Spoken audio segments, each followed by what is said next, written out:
So, there's a psychiatrist, and this psychiatrist has a different approach than others. When he meets his client for the first time, he stands in the middle of his office, and when the person enters the room, he says to his client, "Hi, I'm Dr. John. Nice to meet you." After the meet and greet, he says, "I can't find my keys. Can you help me look for them?" And the patient or client usually will respond, "Where did you have them last?" The doctor tells them, "Right here in my desk drawer."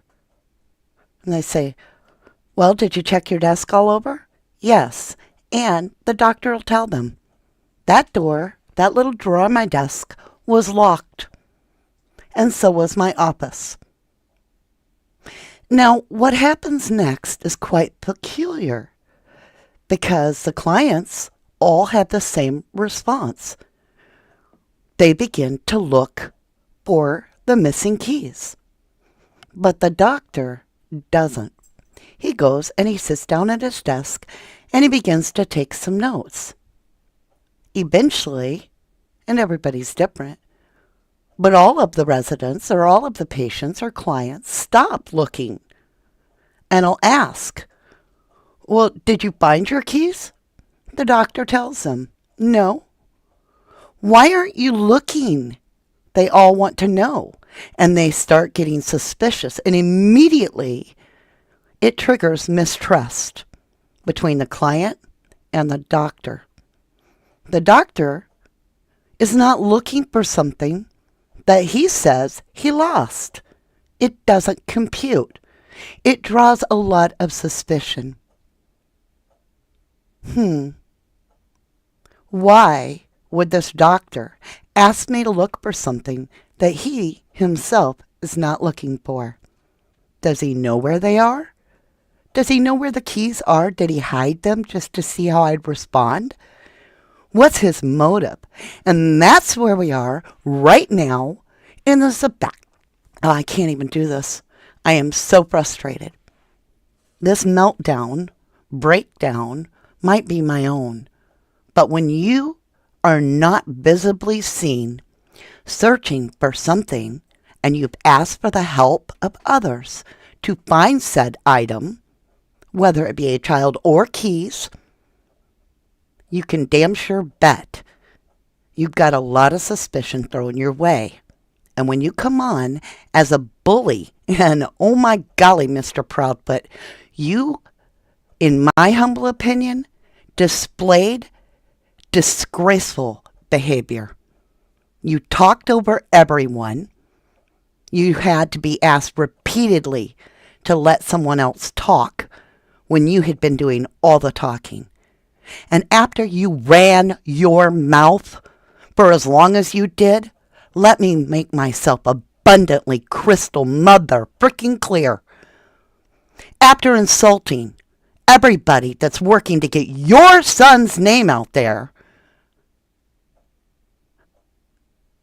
after all that, 3 hours of listening to you run your damn mouth before you came up for air to actually tell us some things about your son, your stepson, that would encourage us to continue to look for your son. Welcome to 1111 True Crime. This is not going to be your normal broadcast. This is members only. It is being broadcast publicly. I have some things to say. First of all, rather than take 3 gosh dang hours, I would like to introduce the most important person ever. And it's why my face isn't on the screen. Because it's more about this child. His name is Sebastian Rogers. He is 15 years old. Need I remind you that in the scenario of the doctor telling the resident or client that he lost his keys, the first thing the most of the clients had said is, did you search your desk? Because that's where the keys were reported last seen.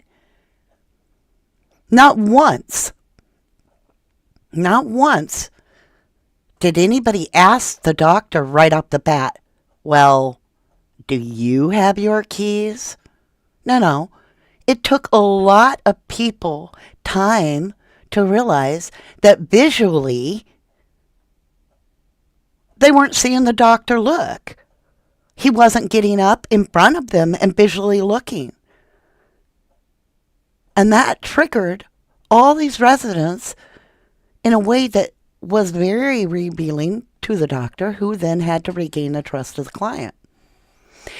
So what I'm talking about is, and I refuse to play any of it, not a clip of it, because it was a shit show. We had PIs on, we had Seth on, we had Gray Hughes on, and we had Christopher Proudfoot on.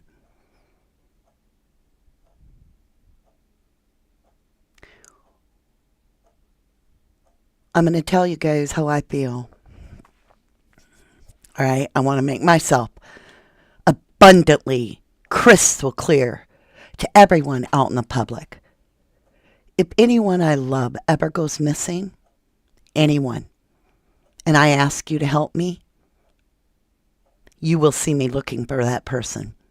You damn sure will. You will be on video with me, documenting it. I will be looking. I will be talking about them.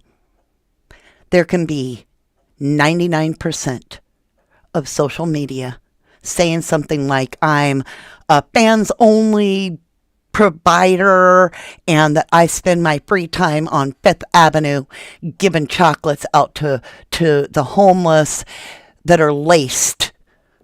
And I will not respond to you, not one iota, because you do not matter. The only person that matters is my missing loved one. And I will not fuel any energy that does not serve my purpose. Now, we're going to get into this. This is going to be, the time, I could not wait. I was fuming. I was steaming after watching that. That is a circus. That is disgusting. No excuse.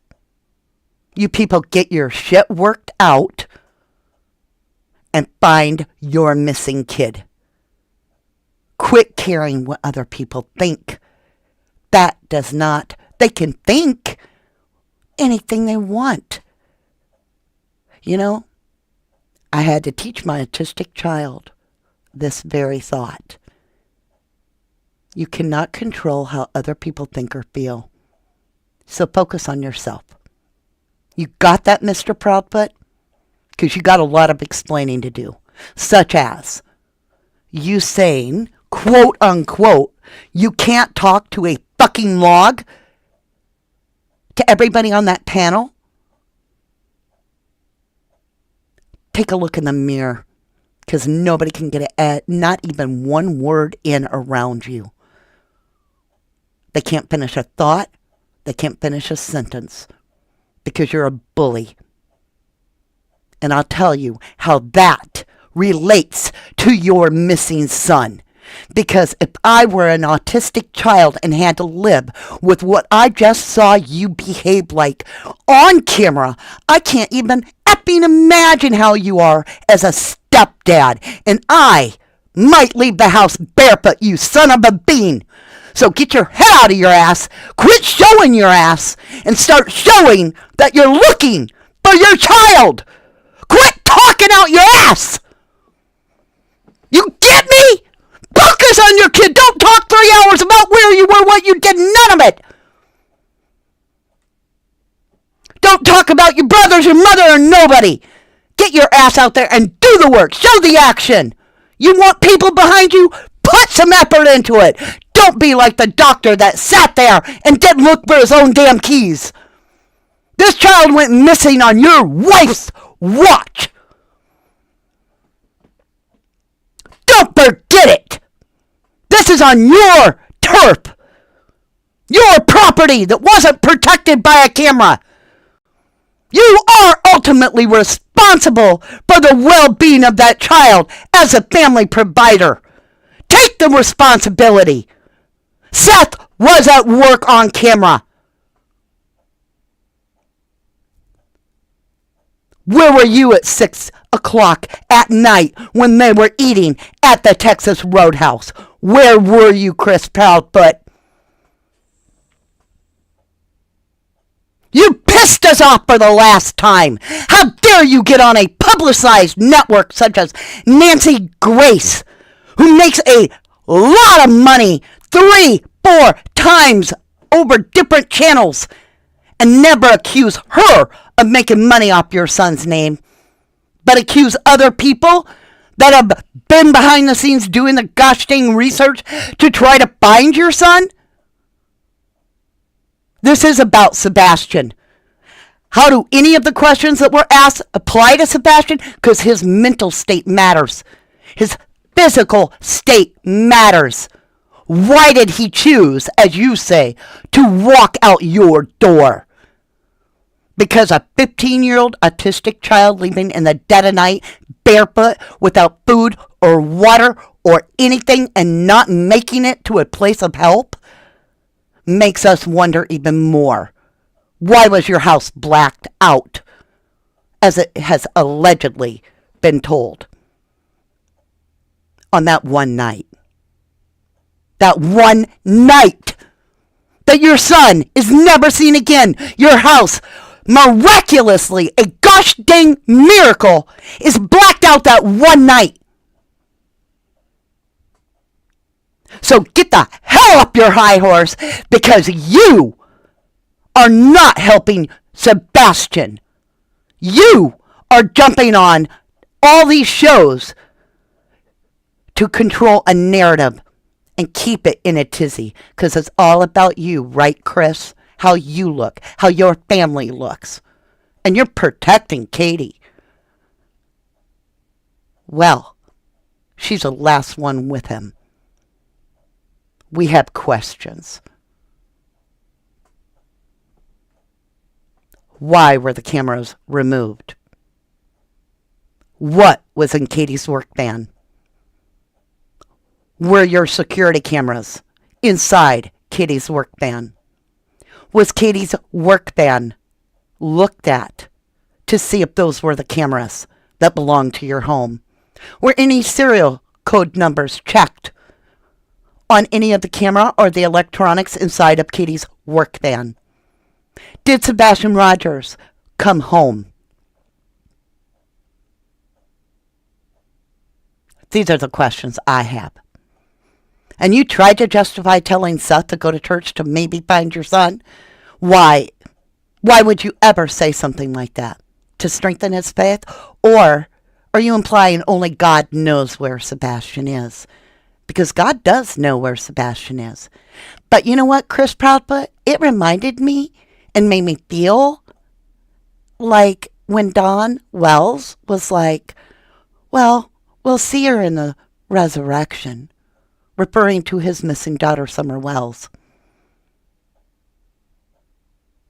And when you say things like, what does that have to do with the price of tea in China? Or I don't know that from Adam and Eve. I'd like you to go think of Adam Montgomery when you say that, because those were his answers as well. What does this have to do with finding Harmony Montgomery? Where were you the night she disappeared? What does this have to do with Harmony Montgomery?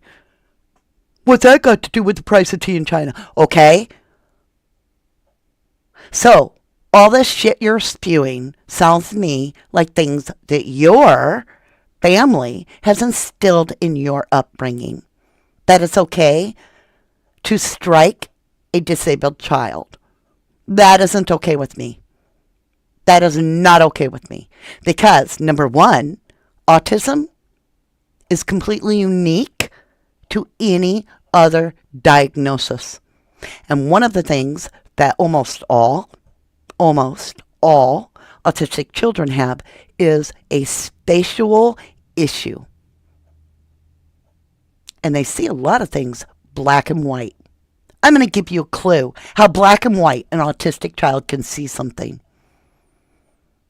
And you think about hitting that child and think about what their mind goes through. So, we were leaving school. My son was 8. I went over to the lost and found table. I saw his mittens I had just purchased with his initials inside. And I grabbed them. And I said, "Found your mittens." He said, "Those aren't mine." And I said, "Yes, they are, Noah. I bought them. I put your initials in them."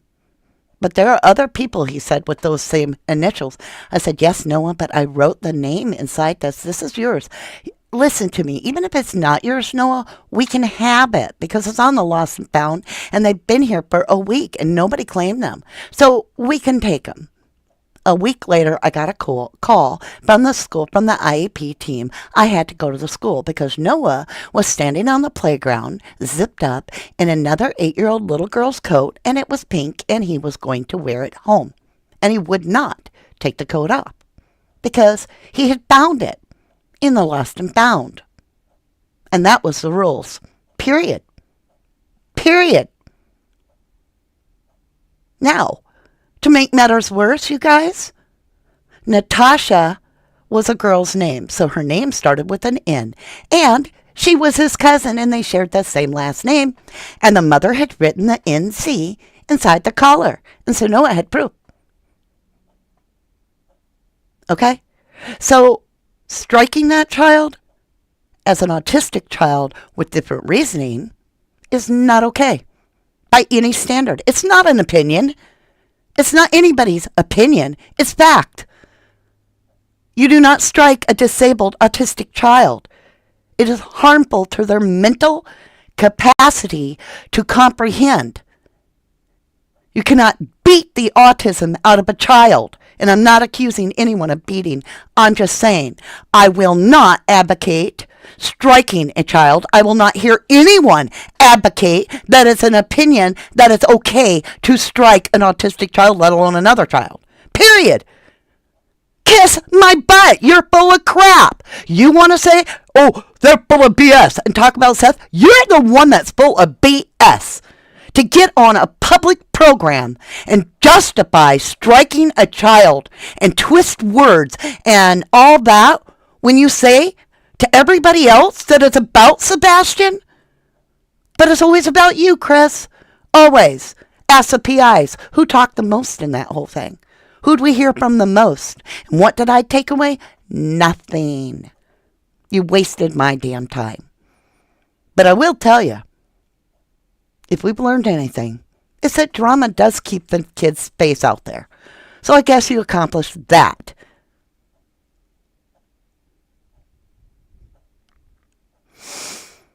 Woosa, woosa, I lost my shit. Woosa, woosa.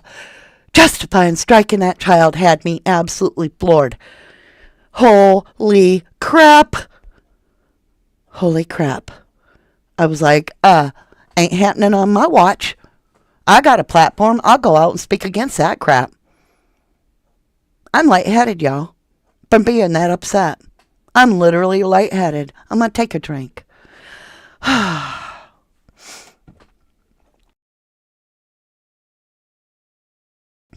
Okay.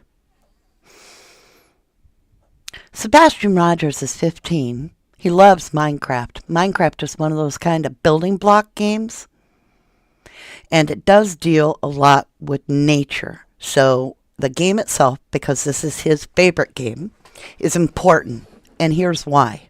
And I'm not saying that this is a lead. I'm saying let's focus on some things about Sebastian that his mind frame might have been in. Okay?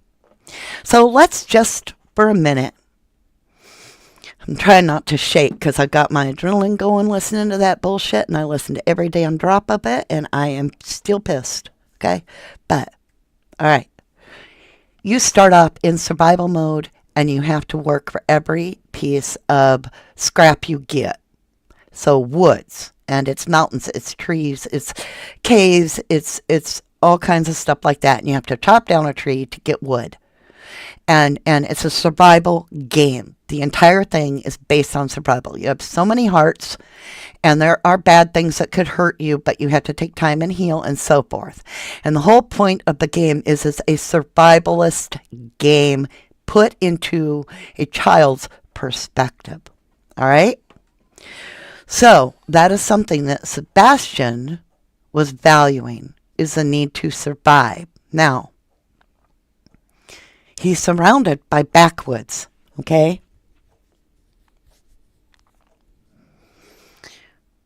If this child would have been attracted to, say, suggested to take out the mail, right? Why did the scent dogs not beeline it right to the mailbox? Or if the child was suggested to take out the garbage, as has been alleged by the mother, why did the scent dogs not follow the trail directly and alert right there at the garbage can? Because not only would the child have walked across the path, he would have literally had bare hands on a garbage can. And that allegedly would have been the last thing the child touched outside of the home. Why did the dogs not hit if the child took the garbage out?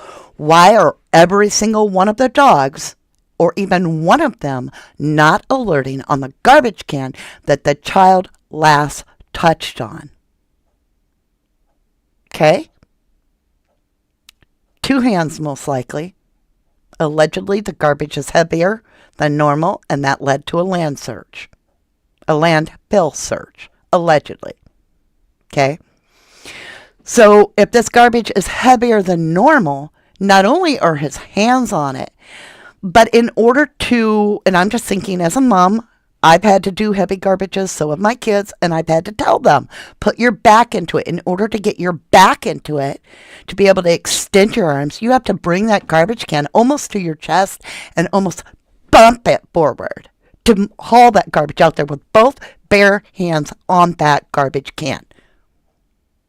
And it never happened to my knowledge. Not once. Why? Why, Mr. Proudbutt? You got an answer for everything else. Why?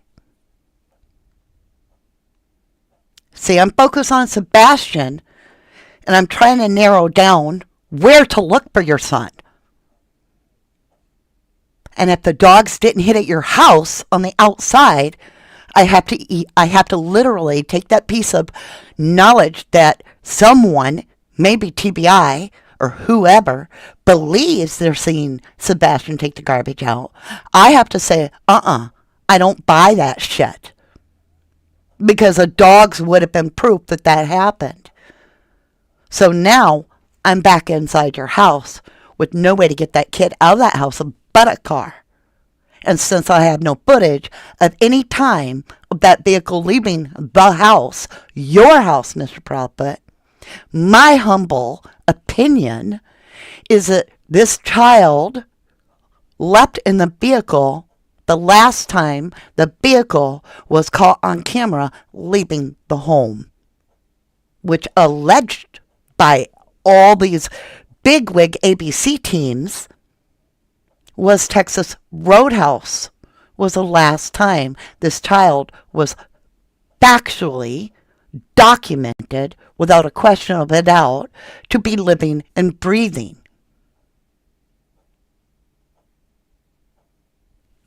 So you feel me? I'm stuck at Texas Roadhouse, Mr. Proudfoot. And my question for you is, where were you at 6:39 p.m. on Sunday night? Because your whereabouts are logistically not validated until after 5 a.m., from my personal understanding and to the best of my knowledge. I'm disappointed the PIs didn't say, Seth Rogers, while we're public, where were you at 6:39 p.m. on Sunday night? Chris Proudfoot, where were you at 6:39 p.m. on Sunday night? Nobody asked that question. You had that opportunity with both fathers, and that never got asked? Why?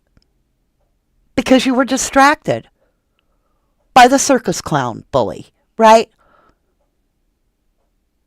And pretty soon, it went from people having questions that would have helped the case to literally watching the Tasmanian devil throw a tantrum like a 2-year-old on the gosh dang floor in Walmart because he couldn't get his red balloon.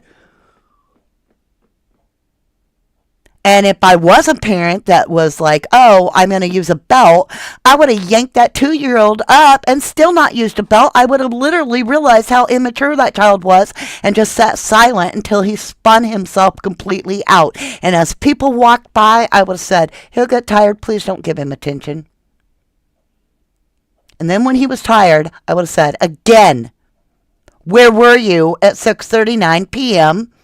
on Sunday night? And I would have kept asking until he asked me a question or hung the damn phone up.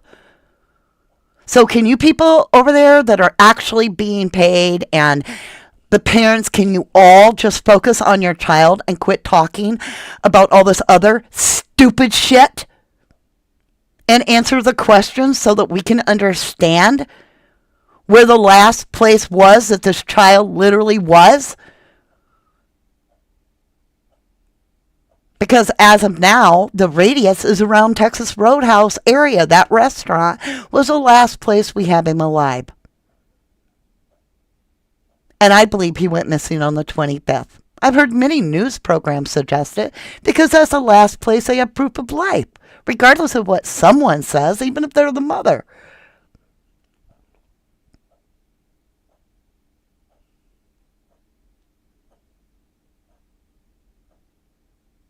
Has it worked? Okay, Lee McKenna, thank you. Somebody ask the PI. Get the PI to ask. Have all work vehicles, including the RB, been searched inside and out by both cadaver and scent dogs? Great question. Would have loved to hear the answer. Thank you, Lee.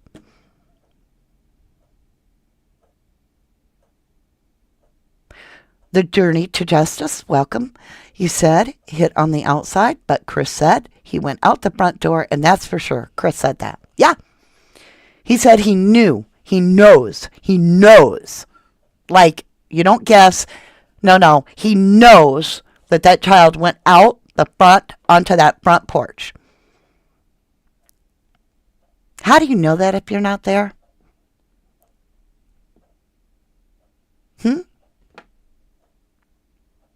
How do you know what any soul did?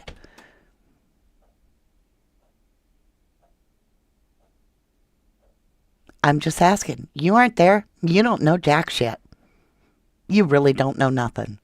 You think you know, but do you really know?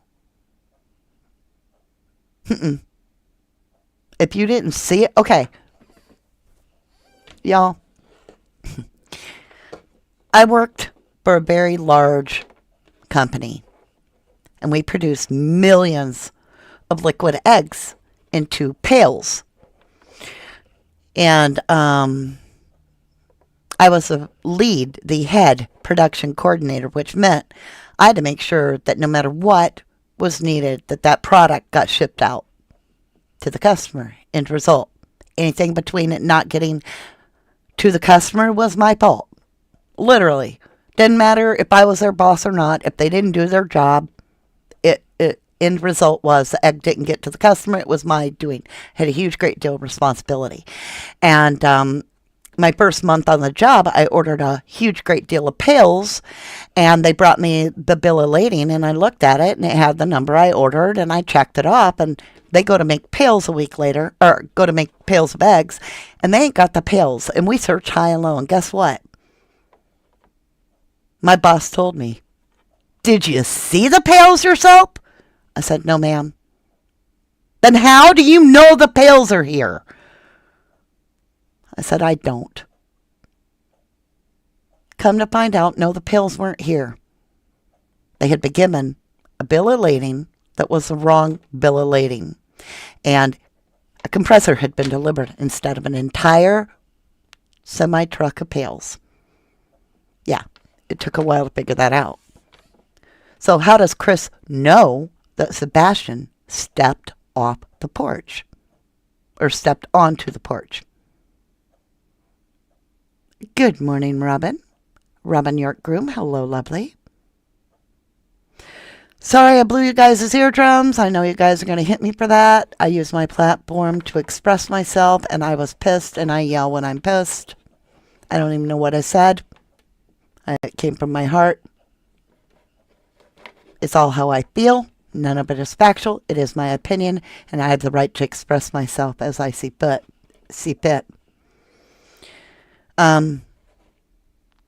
But yeah, back to Sebastian. Another thing that has me curious is I did learn today that Sebastian ate all his food at the restaurant, which means at least we can know he had a full belly of food. And that could explain why he would not have snacked that night, because she, the mother, Katie, had made a very good point that she had bought snacks, but yet we never heard a story of Sebastian getting up during the night to eat snacks, which he was very commonly known to do. And Katie even alluded, no, I'm sorry, correct me. I believe, in my humble opinion, I remember distinctly on an interview, Chris stating something about Sebastian getting caught on camera sneaking a snack. And I was like, I thought y'all didn't have cameras. See, that's the kind of stuff that I'm like, huh. Dreamweaver 2 says 100%. Okay, Danny. You guys got a volume turn me down, right? Turn down for what? I love you guys. Hey, my passion's real. I look at Sebastian, and this is what goes through my head, y'all. And I'm going to bring you way down. And I don't mean to, but this is the truth. This is what I'm thinking. What did he do? Did he take up on his foot, barefoot, thinking he's going to run away to his dad's, and some pervert pick this little boy up, say, hey, you need a ride, fella? And that's the last we hear of him. Could that have happened? Yeah, that could have really happened. I worry about that. I worry deep in my soul about that. I can't allow myself to go further because my brain would collapse in pain. I worry because we're dealing with a child that has more of an understanding of the world of maybe a 10-year-old, maybe an 8-year-old, that maybe felt like something was wrong, and so he had to leave the house. Whatever would be wrong, I don't know, but something had to be wrong to be 15 and barefoot and leave. I worry about why he didn't go to a neighbor. You know, like you think about some of these other cases where the children have been done terribly wrong, and I'm not saying Sebastian had been. I'm just saying they go to their neighbors, right? And they go to ask for help, or they ask for food, or they ask for something, and then the neighbor's like, well, what are you doing here at this time? And cops come, and then the parents are arrested, and now they're on trial. Sebastian was surrounded by houses. Why did he not go to a well-lit house if he was scared? That never happened that we know of. There's no camera detailing that this child walked off this property. There's no lights on this property to be able to utilize the cameras in the area. So the one time this property is completely blacked out, someone disappears in a vanishing act. I mean, none of us, not one of us, can deny that it sounds like a magic act. We all went to preschool. We went to the show where the guy's standing there for 1 minute and the lights flicker and all of a sudden he's not there and we're like, where'd he go? He disappeared. Well, you have to have lights out for that. So, to me, there is some bluckery. We're going to call it bluckery with an L going on here. Sassy says, allegedly, an old Archer place that is no longer open is nearby. Is that the arrowhead Sebastian was referring to in RD's reading? Good question. I kept talking about bearing native information. Well, then it came out that Nina is native too. So I very much wonder about the timing of the situation. It just... Y'all,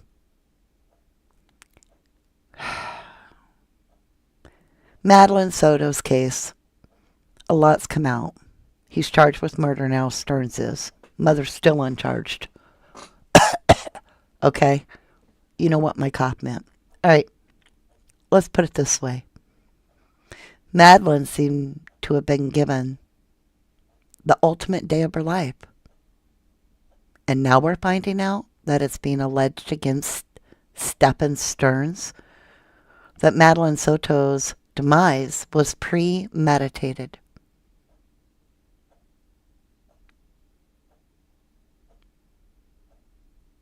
I'm just dropping that there. Do your own homework. Do your own research. Form your own opinions.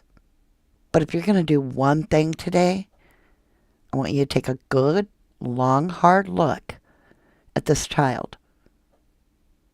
This is Sebastian. Where is he? Have you seen a boy that looks like him? Have you heard of any runaways in your area that look like Sebastian?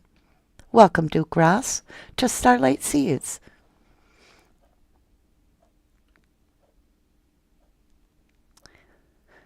Sebastian had to have been going through a lot to leave the house. Could Sebastian, I'm just asking you guys, have thought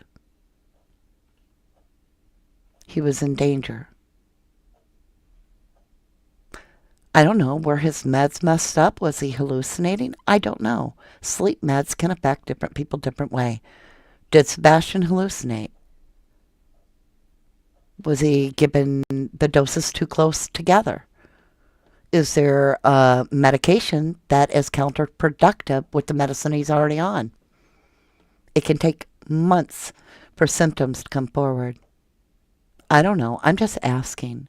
But don't give up hope. Keep your eyes open. He could be far away. Somebody could be raising him. I don't want to wait 10 years and the kid come forward and be like, well, I didn't know I was this, but here I am. It happens. Kids come in as missing and then all of a sudden they show up as adults. We've got to keep looking. We can't give up. He matters. I mean, truthfully, I'd give just about anything other than my own children's lives to be able to sit down with Sebastian Rogers and play Minecraft, my favorite game. Because I would build with him. I'd be like, let me get that tree for you, dude. And I would chop that tree down no matter how long it took me so that we could build our little survival house. But no matter what, he is in survival mode. He's not with family that we know of. Or is he? What do you think? Willow's mama, I'm wondering if his meds are still being billed somewhere. I don't know. I don't know. We're never going to know about that stuff. Leslie Vasquez, do we know what his diagnoses are? Nope. High-functioning autism. Right. Blight, fight, or freeze. Which did Sebastian do? And why was he in the mode? If And that's a huge if, Mr. Proudfoot. If you are right on one account, and that Sebastian walked out that house on his own and locked the door behind him, and his feet hit that front porch, why was he running? If he's never run before, what took place that made Sebastian run? That's the biggest question. Not how, but why. Why? I think you got it right. That's the one thing I'm going to give you, because you said that was the biggest question. Why? And why would Sebastian run? That's the question. Because if we can figure out why he ran, then we'll understand what he was trying to get away from and where he would go. So if he's, I'm just throwing this out there, if he's scared of any parent or all parents, would he go a certain direction away from them? If he was scared of a bully at school and didn't want to go to school, maybe there was bullies at school. He didn't want to go to school, so he waited till everybody went to sleep and ninja'd out of there. Would he have went the opposite direction of the school? So in order for us to understand the direction the child would have went, we need to know where everybody was and accounted for at 6:39 p.m. at Texas Roadhouse hour. Once that gets out of the way, we then need to understand what the dynamics were that would have triggered, and I use that word very, very intentionally, what would have triggered a 15-year-old autistic child to leave the home in the middle of the night without food, water, or shoes. Thank you, Lee. Be that voice for the voiceless. Sebastian Strong. Correct. And we have to figure out what triggered him to know what direction he would go, because he won't run in the direction of what triggered him. He will run the opposite way. So think of it as whatever it was that triggered Sebastian being at point A, and point C is the opposite way. That's the direction I would want to look in if he's triggered. And that's if we can even get Sebastian verified with any sort of proof. Prove to me that Sebastian ever left, or I will say ever arrived. Okay? Prove to me anything that Sebastian's voice was heard on a recording, a camera, he was seen by someone else other than a parent. I don't know. Anything to prove to me that that child entered that home after leaving for the restaurant in a car. Without that proof, then I wonder what took place in the car with Katie and Sebastian. And where was Chris Proudfoot? Because we know where Seth was. He was already on cameras by 6:39 p.m. But where was Chris Proudfoot? Where was anybody that Katie knows and trusts of her family, or Chris Proudfoot's family, or any extended family at that time? And, you know, for you to say we don't deserve answers, we don't deserve answers. But if you want to instill the help of the public to look for your son, you have to set an example. I'm just saying.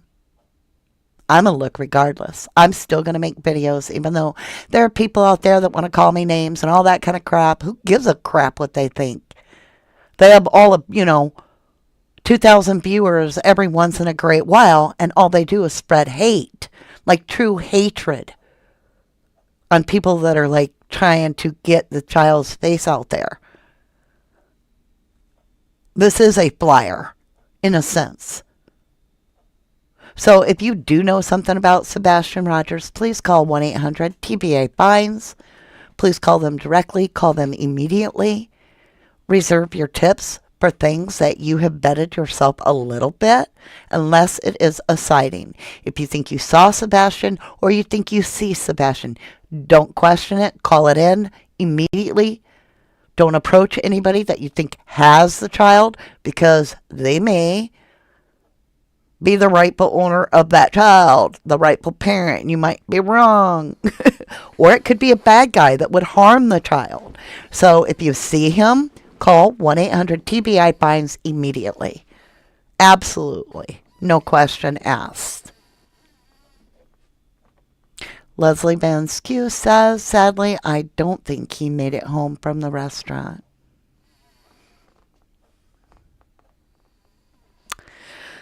Well, you're not alone on worry. I worry. That's what I do. I worry about Sebastian. I worry a lot about him. I haven't forgot about him at all. There's just been no change. I basically had planned, and that's why this doesn't make any sense where it says, are you searching? Well, that was to get us back on track to make sure and remind us all to be looking for Sebastian. I had it made and scheduled for 4 o'clock today. But when I woke up, I watched the 3.5-hour interview, which was the biggest waste of time of my life. Anyway, of Chris Proudfoot rant and rave and tell everybody how they were running their mouth and how, let me be clear. Ugh. Bully attitude and bitch and moan and carry on and bitch about how nobody else is making it about Sebastian and then continue to talk about himself. So I'm going to leave you guys today with this little thought. All right. You ever seen that girl? She's always talking about herself all the time. Always. It's all about her. And she's like, oh, I'm so sorry. Enough about me. I'm sorry. I didn't mean to make it all about me. Let's talk about you. I'm sorry. Let's talk about you.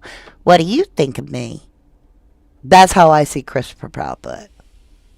Lee McKenna says, if Katie, we need to get to speak up because she could easily, I think, on her own.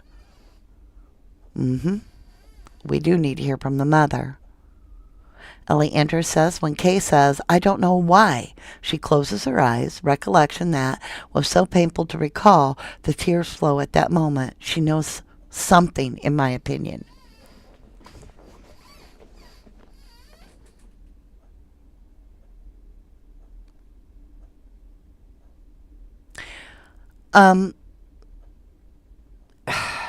It is frustrating, you guys, to try to dismantle the narrative, because questions could have been asked by the PIs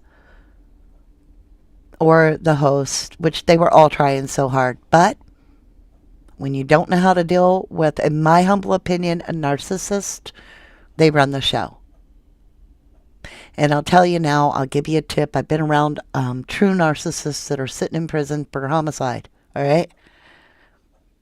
For too many years.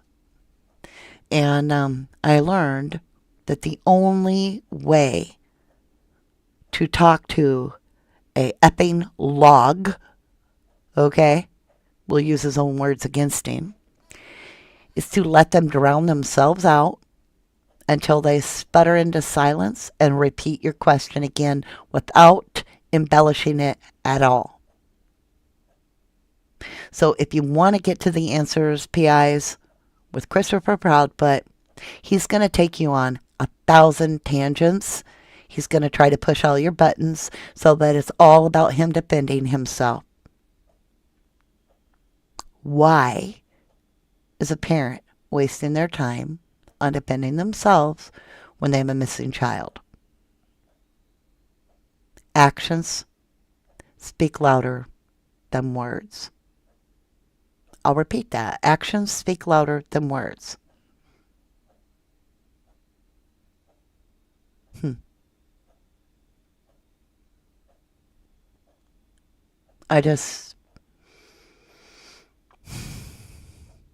can't talk to a effing log, can you? Right? But hey, Chris, I hope you do watch this. And whatever I said earlier was my own opinion. But I'm not alone. Not at all. A lot of us are mad at you. But it's not about you. You want it about you. You prove that with every interview. Because if you didn't want it about you, you would do nothing but talk about Sebastian. But you don't. You talk about you. Your actions speak louder than your words. So, before you go and, as you put it, run your mouth, think about the words coming out of your face. Because clearly, only somebody that has guilty knowledge would be defensive when there's a missing kid. In my humble opinion. Lee McKenna says, instant rage from Katie, I think, and there was no coming back from it, if I'm right, in my opinion. Leslie Basque says, narcissists will never confess either. It always is somebody else's fault. Laura Williams says, Chris makes me furious. Leslie says, true, just like Casey Anthony talking about the cops on a ride. There's so many problems with what Chris is sharing in every statement he makes.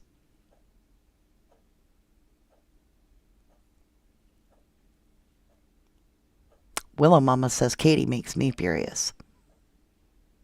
You know what makes me furious? What makes me furious is what happened to every program you go on where you're visibly holding a flyer, or you make sure that the only thing, that's on the screen is your child's face. Why is your child's face? I don't care who you are, what parent you are. Not just this case, any case. You're going to go on a program and you're going to talk about your kid missing.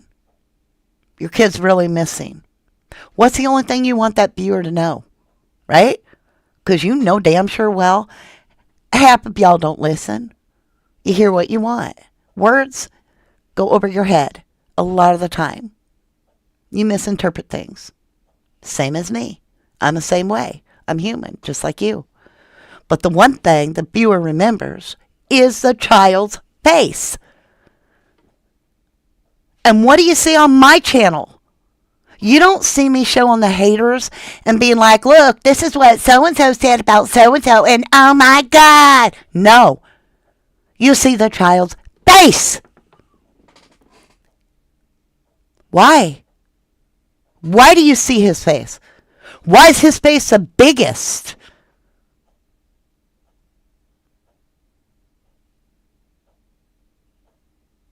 Why an old picture, Willow's mama? I don't know. I tried to use a current one. I think this is pretty current. I don't really have a current.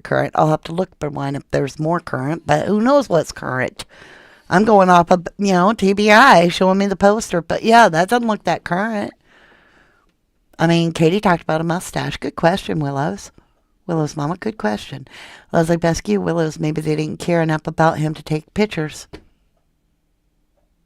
Hey. Maybe. Free falling. You would not be in that aggressive if you were truly giving and wanting him found, in my opinion. There you go. You cannot fault free falling for feeling that way. She feels you would not be that aggressive if you were truly grieving and wanted him found. Dreamweaver 2 says, in my opinion, Mr. Chris, is your mommy and your stepdaddy helping you also in this little crime? And hey, all my people say, in my opinion.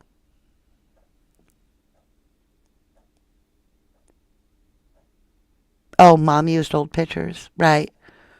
Oh, I got you, Willows. But good question. I'll have to but you got a good point. I mean, I am not above criticism. I take it very serious. If you were constructively criticizing me, I appreciate you because I want to do better every day. I ask myself, how can I improve what I do to find these missing kids? Every day I ask myself, is there some way I can present the material better? Is there, but all I can be is me authentically. But what do I use my platform for? Is it to teach you how to gamble? Is it teach you how to do crime? Or is it to teach you to become more aware of your rights under the law and protect yourself from wrongful conviction? Or is it more how to keep your children safe, to make sure that the schools are telling you if your kid did not show up for school? Is it to spread the awareness about the missing child? Is it to call places and say, have you heard? Because if you didn't hear, whole new attitude by the PIs after I did my public spill about, everybody told me from the PIs that, well, we really think that if Sebastian was in some home somewhere out of state with family or home visits or all that people would know and turn it in because they all know about Sebastian. Now we got the PIs thinking like me. There are people like Seth said today that are in towns just right next to him that have never heard of Sebastian. We cannot lose hope. We cannot lose ground. We've covered a lot of ground as human beings finding this child.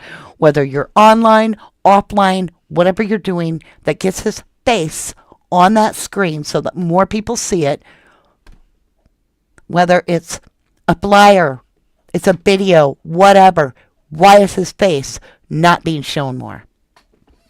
Period. That'd be the one thing as a parent I'd be like, I don't care if your channel is monetized or not. My child's missing. The one thing you have to have on your screen for me to interview with you is the 800 number for TBI at all times, which I should be putting it on here, and see, I'm teaching myself.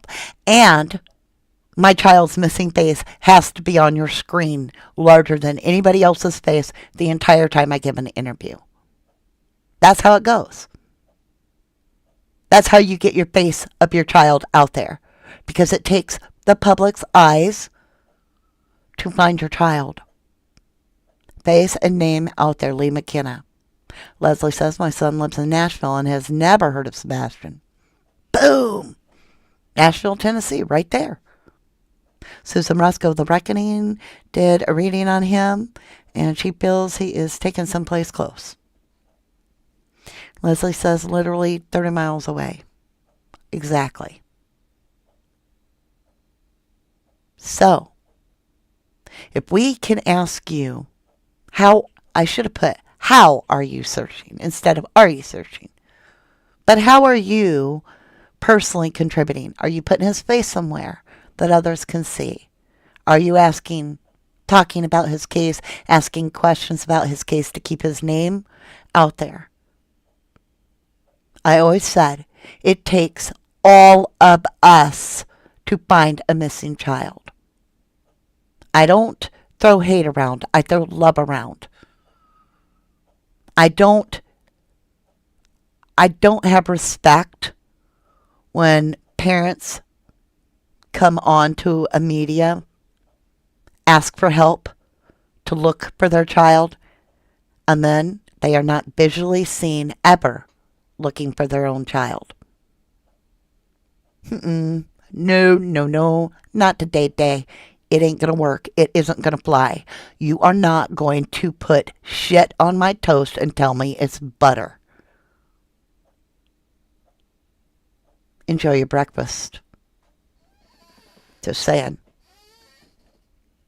You're not going to spit in my cereal and tell me it's sugar. You come ask us to look for your child, but no one has ever seen you look for your child. No one. No one. And when you do get the floor and you get a platform,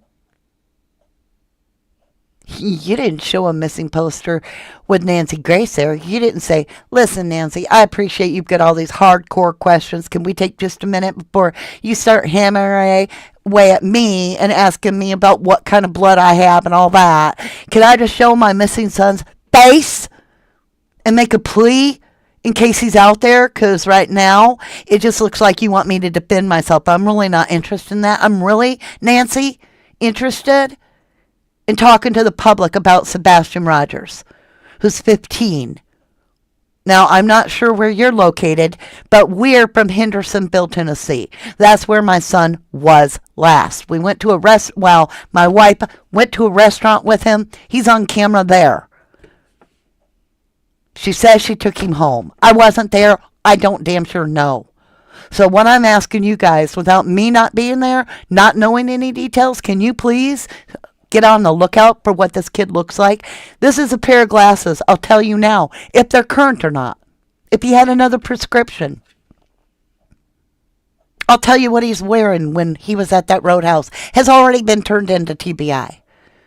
I'll tell you that my wife is claiming he was in black clothes. And I support my wife 100%, but I wasn't there. I can only speak from a perspective of being in a crane in Memphis. See, that's respectable. That's how it should be handled.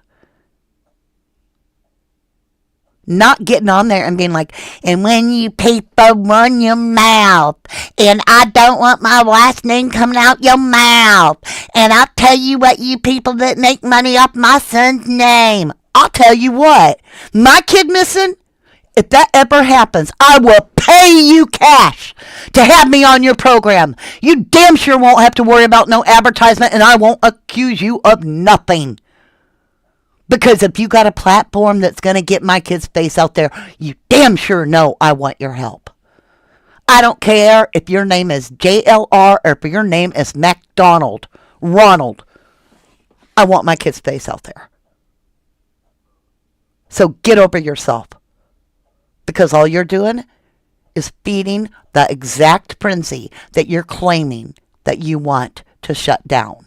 You yourself, Chris Proudfoot, in my humble opinion, just gave the internet 6 weeks worth of innuendos and bullshit to go over and analyze and pick apart rather than look for your son.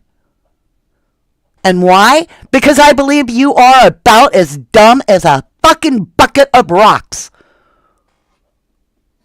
So kiss my ass. Quit throwing mud. Get your head out of your ass and find your damn kid. When you start looking for your kid, everybody else shut up and help you. Set a damn example. That's all I got to say about it. Damn, I got myself mad again, y'all. Y'all, Sebastian Strong, what does that mean to you? That means effort, action. How about getting your little scrawny little feet under your big fat mouth and put some miles on them feet looking for your boy? Quit saying you are and show it. Because I damn sure know that every move you make shows up on camera. You go out and buy a Harley while your child's vigil's going on? Boom! You're on camera. You try to have a word at a vigil with Seth? It's on camera.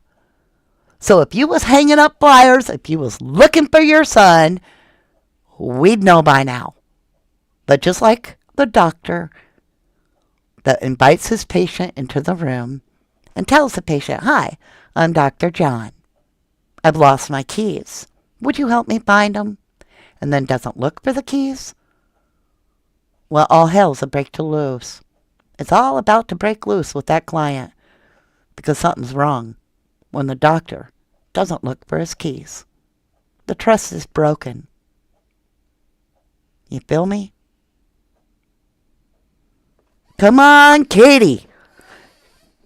Show us what you're made of, Katie. I don't care if I gotta upset you. Explain to me, Katie Proudfoot, yourself, as a woman, as a mother, stand up and be your son's voice and explain to the world exactly what conversation was had leading up to the son's disappearance. 3 hours on the phone with Chris. What was said?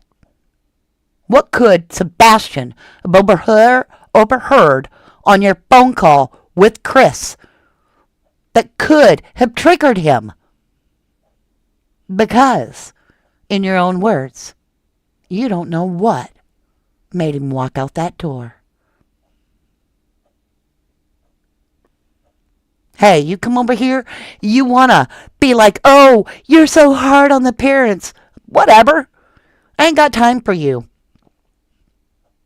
Because you're going to be one of those parents that don't look for your kid.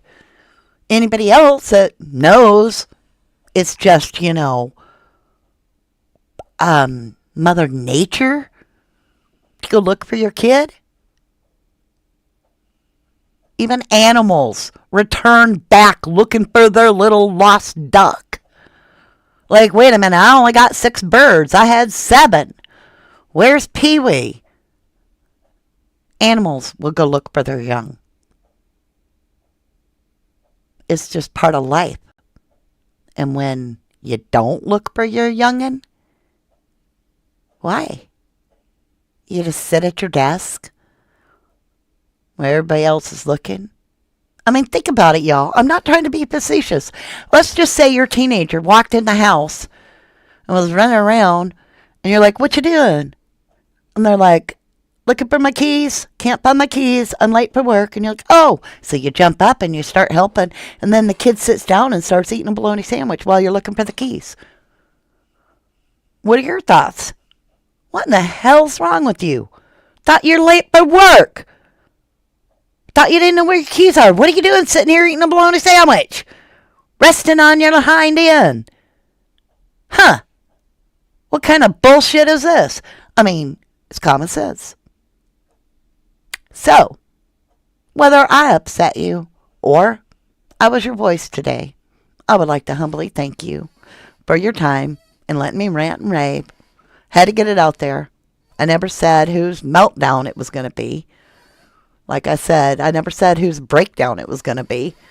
I just said that Chris Proudfoot said, you can't talk to a fucking log. Oh my God. I was like, oh my God, you are the fucking log, you asshole, in my humble opinion. I lost my sight. I don't care if I'm monetized or not on this one. I am like seriously pissed off. Just got to me, you guys. Lee McKenna. Katie, what did you do with Sebastian? Did you get... Wait, let me back up. Katie, this is Lee McKenna asking. Katie, what did you do with Sebastian? Did he get you a little upset that night? Did you go too far with the bud? God watches everything. I'm asking. I added the I'm asking. Susan Roscoe says, in my opinion, she knows what happened to him, and that's why she's not saying anything. Dreamweaver says, Sebastian Strong, we are Sebastian's army. We are raw.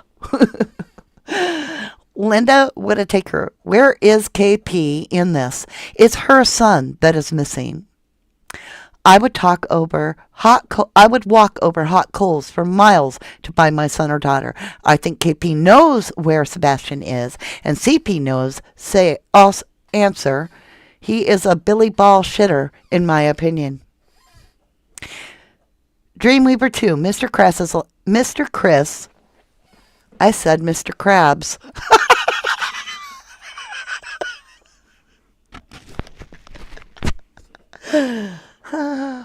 Oh. Okay, I just got the image of Patrick being Chris Proudfoot working at the Krabby Patty and the phone ringing, right? This is what it's like, I believe, if I had to do an interview with Chris Proudfoot, this is what it would be like. Hello, Krabby Patty. Yeah, is this a Krabby Patty? No, this is Patrick. Click. Aww.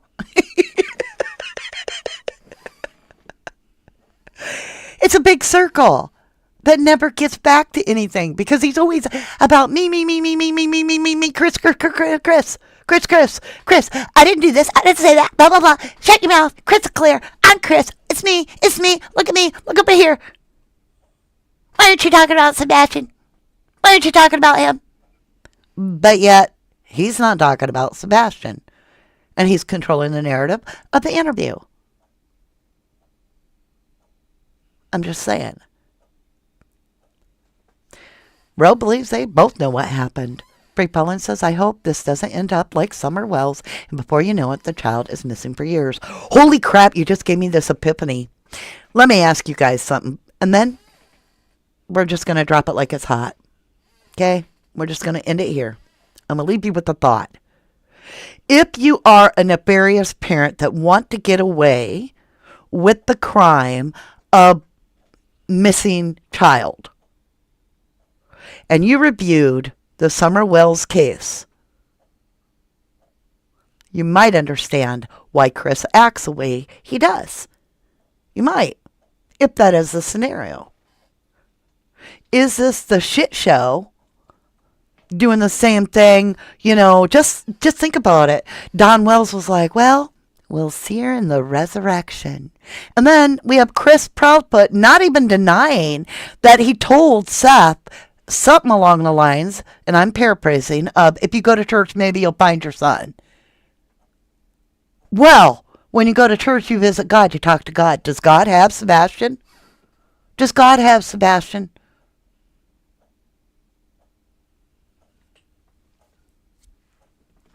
A lot of people agree with Roe that they both know what happened.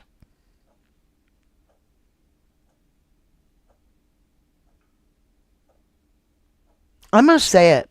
Dreamweaver 2 is expressing their humble opinion. Katie Proudfoot, quit being your husband's BIT.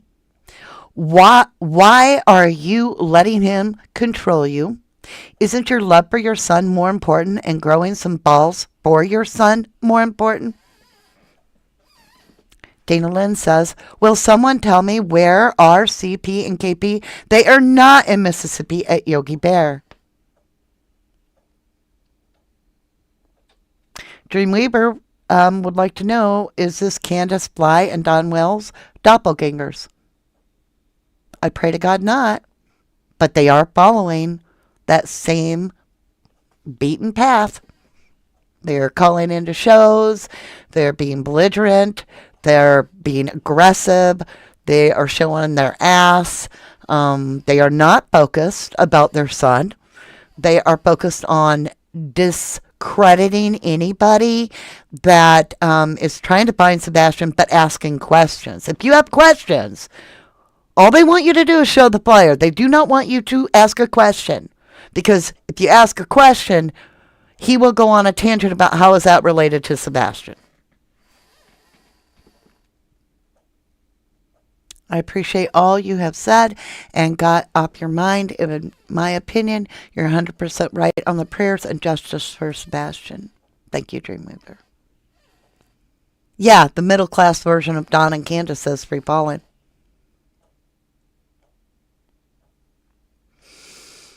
All right, my lovelies. This is where I'm going to drop off. I know it was one of those things where I just jumped on, but hey, I have a platform to express myself. I have the right to express my opinion, and everything I've shared in this video is my humble opinion. I'm not here to throw shade unless somebody is accusing me of not looking for this child. When I am looking for this child, I am doing public service announcements too, asking you, have you seen this child? And then the thing about the whole thing is quit looking at me and ask yourself, if you're sitting in your living room or your car or you're doing your dishes or you're at the grocery store, what can you do today to get Sebastian Rogers' name out there and his face that might be the one thing that somebody needed to hear that does know something? Because even though you and I might not know anything, we might know somebody who knows somebody. So keep, please, sharing his name, sharing his face. Again, Sebastian Rogers, 1-800-TBI-FINDS. I love you guys very much. Thanks for putting up with my rant. And I know I was screaming, and I know I'm going to get a lot of backlash on that. And like I said, you're in control of your own volume button. Sometimes a girl's got a rant, and I'm a screamer when I'm pissed. Free Pollen says, thank you, 1111 True Crime Mama. You are incredible and give me strength. Thank you so much. I love you to the moon and back. I love you too. And we're not giving up on Sebastian. Am I going to cover him every single day? No, I'm not. Am I going to think about him every single day? Yes, I am. Am I going to do something to get his face out there every single day? Yes, I am. I sure am. I love you guys. I just burped. Sorry. I'm human. To the moon and back. We're going to end in silence tonight. No music. I just want you to think about this beautiful bass. Let me make it a little bigger. Let me see if I can make it bigger. Nope, it don't get no bigger. Just moves it around. Let's get him right there. I want you to look at these beautiful eyes, and I want you to think about this little kid playing Minecraft. I want you to study the shape of his nose, how it's a little flared out. It's not a pointy nose. Think of the shape of his lips. He's got nice full lips. He's got a little bit more bushier eyebrows, right? Those are things to take notice of. So that when you look at a child and you're like, is that Sebastian Rogers? You actually remember what his face looks like. All right? So with that, I'm going to leave you right here to look at his little face. And remember, Hendersonville, Tennessee, 15-year-old needs our help. Sebastian Rogers. He's the one we need to be talking about. Are you searching? Are you doing your part? Because we can't wait on the parents to set the example in this case, unfortunately. I love you. To the moon and back.